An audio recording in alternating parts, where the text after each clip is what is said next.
was kind of a joke in the neighborhood, but after a while, on the Iditarod, actually pulled him out, and we would still be sitting up there around Cock right now if it wasn't for Pretzel.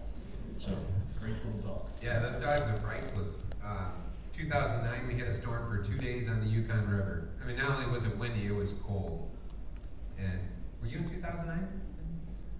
Yeah, you were. Oh, you hit it in the hills too. The storm was really bad. Well, I have a lead dog named Luke. And is Opal in here? Yeah, Opal was my retirement home for Luke, and thank you, Opal. Pretty special dog to me. One of those dogs that I felt would never leave my kennel. And Tasha talked me into Luke going to Opal, and it was perfect. It was absolutely perfect. Well, Luke never pulled really hard, never got excited about anything, about eating, about running, about getting his ears roughed. I called him Lucas. He was that serious. He was just, he wasn't a Luke, he was a Lucas. Kind of always, I expected he had that Sherlock Holmes kind of dialect, just very distinguished and classy dog. I always felt even bad giving him a straw because I always thought, he deserved like a wool comforter or something and a nice pillow. And when I hit that storm, Luke never even hesitated to go. Luke never hesitated to run, ever. Absolutely ever. And what the storm had done on the river is drifts would form about every 20 feet, some of them higher than the dog's head. And so Luke would have to approach that, and I paired him up with multiple dogs throughout this 10 to 12 hour run. And it was super hard, easy pulling, or super hard trail, easy pulling up until that drift. And so Luke would have to hop over it or through it the best he could. The rest of the dogs would follow in Luke's footsteps. And then when I got there with the sled, get off and run and shove as hard as I can, because if the dogs felt all that resistance, they're going to stop. And the dogs are running right into the wind. When we first started off in it, after about a half an hour, Luke started swerving back and forth. I was like, oh, he's trying to find a better trail. That's pretty smart of him. But he kept doing it, So I stopped and I went up there. The wind was blowing that snow so hard that it was forming a mask over Luke's face, and he couldn't see.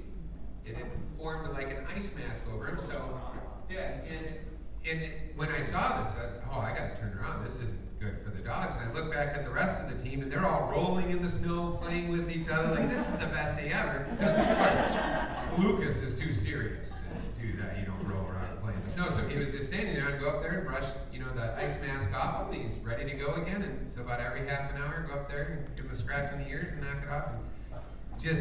And that dog, I owe him everything. Because same thing, I'd still be out on that river. Who was your, well, of course, probably Steve and Dave led you through that. No, Steve and Husky did. Actually, Steve was the one that Husky That's creative. Don't let him pick any names. What's your Alaskan? Alaskan? Husky came with that name. He came from up in the Northwest Territories. Can't think of his name now. Grant. Yeah. So, anyway, but Steve would plow right through this, that wind, to the point where the other teams behind me couldn't do this wind, and that's what really slowed me down as I waited for them, because we let them all the way up the river for 200 miles for somebody.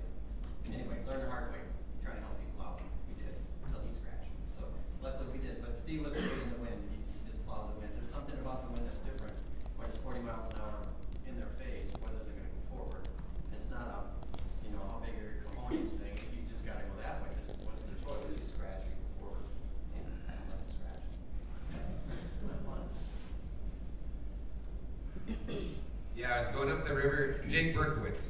Well, I'd left the checkpoint. Alan Moore, Robert Munson, Jake Berkowitz, and I left the checkpoint together. And Jake's team and mine were faster, so we agreed we'd go forward and Alan and Robert would follow. And yeah, we hit a halfway point after about 6 hours of this. We stopped in a little offshoot of the river to get out of the wind some and snack the dogs. And Jake's like, what if we hit a point we can't go anymore? Like, oh, you don't want to think about that.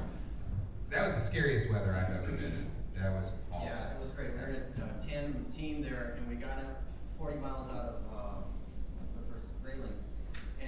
stopped in the middle of a river. The people I was trying to keep up with were trying to stay together to be safe. They camped out in the middle of the river, middle of the Yukon where they fished their camp. Dug a hole, slept in the hole. Dogs did fine. I mean, you just burn snow up in front of them, but still, you gotta have some common sense here. First rule is run your own race. So always run your own race. Yeah, that weather, we stopped off the river, what we thought was out of the wind, took off my big gloves to snack my dogs, and I ended up, it cost me the skin on the tip of my fingertips 2 weeks after the race, because it was that cold. The wind chill, they said, was at times below 100, below zero. Yeah, we only ran in the daylight. You did the same?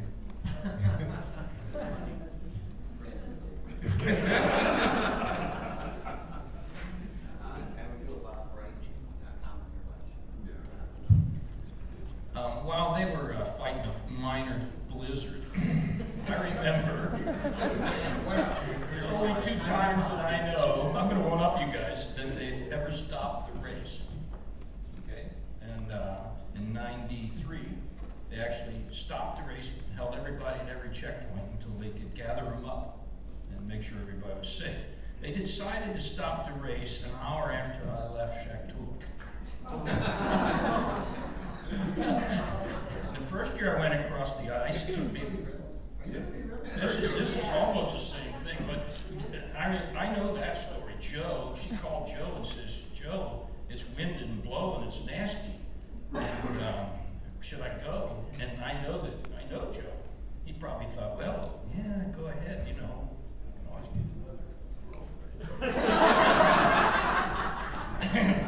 And you gotta remember that Libby trained under the worst conditions in Teller and on the coast. She was a real professional at that kind of weather, and so was Joe. But I stepped out across that sea ice the first year, and I blew right across there with Piston in the lead, following all those reflectors and dodging them and wrecking stuff and me asleep. We went right across that bay, which is could be anywhere between 50 and 65 miles, depending on how the ice freezes up and if they go straight or curve. Is how they put the trail in. Put it in early. It's a longer trail. Put it in late in the season, straight across to the next village, Koyak.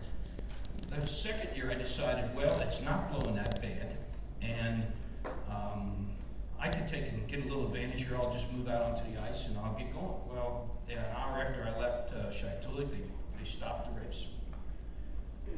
It took me, I think, 19 hours that night to get across that bay. I spent a lot of time camping out. And I would trade my lead dogs around because you remember that necessity for them to react when you say something. The same thing happened to me as Ed. The wind would blow just maybe 20 degrees out from the direction that you had to go.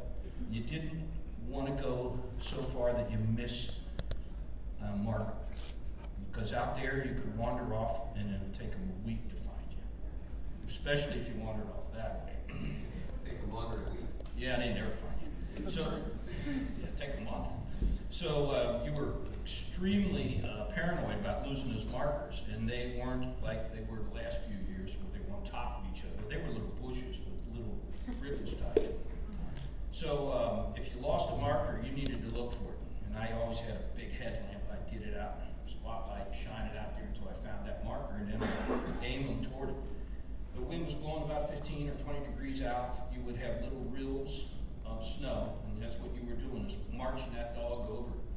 So for hours after hours after hours, I had to holler, haul, haul, haul, haul, every 30 feet or so. You get slick ice, and they would go like hell, and they'd hit that snow and they would turn. Because they would stay on that smooth ice. You could only ride that so long. When you'd lose that marker, you had to jump them over. And I went through all my lead dogs that night. Because you holler a lead dog every minute, you're going to wear him out. That's I guess we've all had good coastal leaders, but that's what really makes a coastal leader, is one that you can drive without any, they have no references. If they see the marker, they'll go for it. Luckily, Piston had great eyes. And if he seen the marker, we stayed on it. And I don't know if you almost follow a marked trail. If you shine your headlamp on